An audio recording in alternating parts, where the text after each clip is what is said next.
My name is Clay Clark, and I'm the CEO of Thrive15.com. Today, we're going to be joined with Arthur Greeno.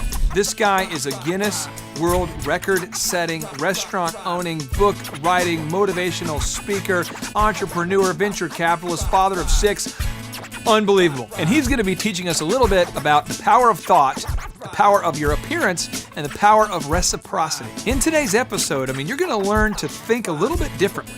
And the way you think affects what you do. And what you do affects where you go. And so today's episode can absolutely change your life from a personal level, and from a financial level, it can help you produce massive amounts of income. Remember, at Thrive15.com, we believe that knowledge without application is meaningless. Say it with me now. Knowledge without application is meaningless. So as you're watching today's episode, you don't want to have this be meaningless. You don't want to waste your time. So ask yourself, what do you need to do to specifically apply these principles in your own life and business? Because if not, today's episode may just prove out to be more meaningless than bringing your lunch to the hunger strike.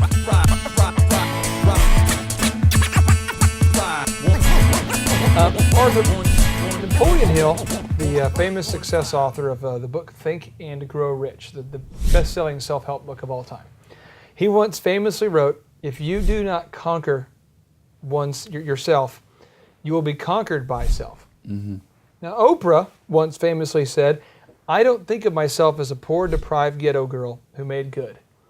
I think of myself as somebody who from an early age knew I was responsible for myself and I had to make good.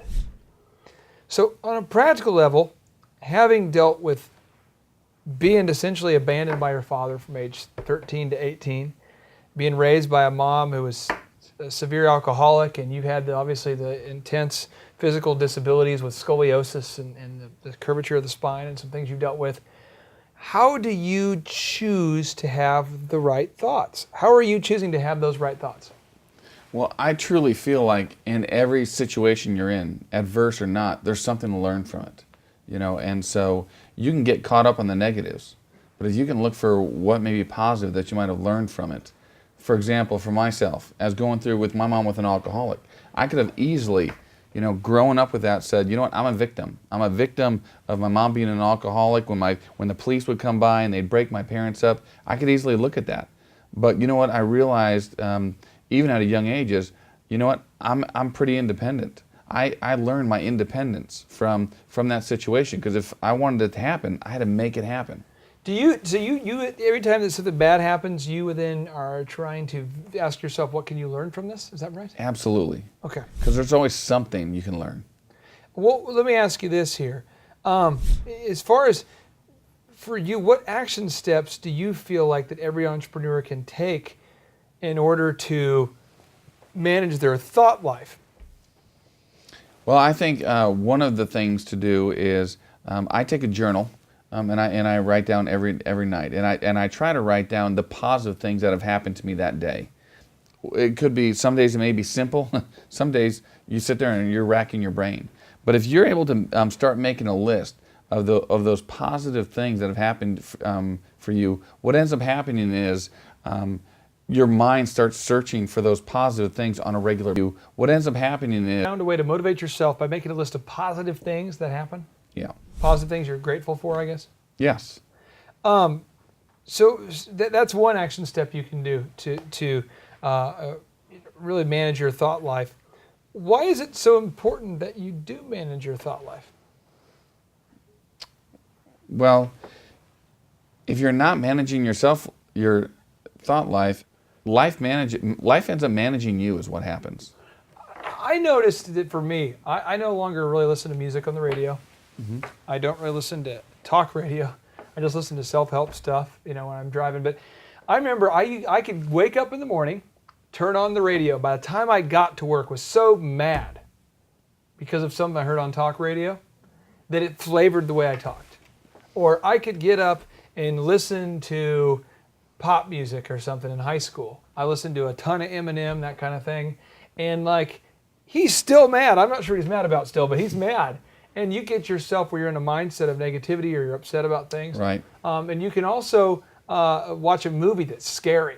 and you can find yourself kind of around your house, like almost afraid to turn the lights on. I know I've done that before. I'm like, oh, no. Absolutely. Your mind is like this. It's just like this. You can kind of trick it almost. Yeah, you absolutely can. And I've noticed the other way though.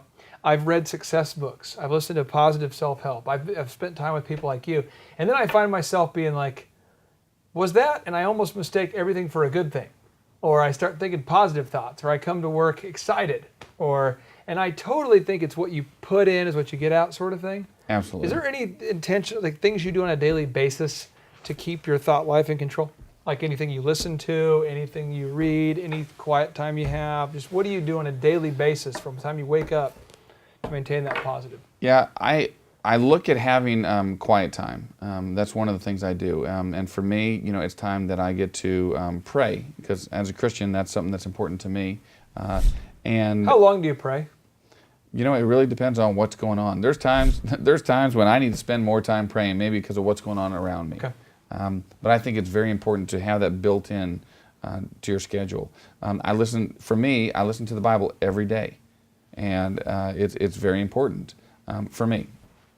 But I also, I like to listen to, if I'm not, there's sometimes for me, listening, I like a lot of self-help stuff, but then there's also times when I'm like, you know what, I just don't feel like listening to it self-help. I feel you. So I will put in soundtracks, like from movies, like positive movies that I love. Yeah. And so I will almost be driving down the road, having that thing blaring, and it could be something like Little Mermaid. I'm going to say that because I have 6 kids, and I am just singing along with Little Mermaid, going, kiss the girl, kiss the girl. Really?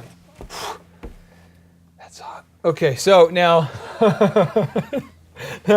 dress for the role you want to have. Napoleon Hill once famously,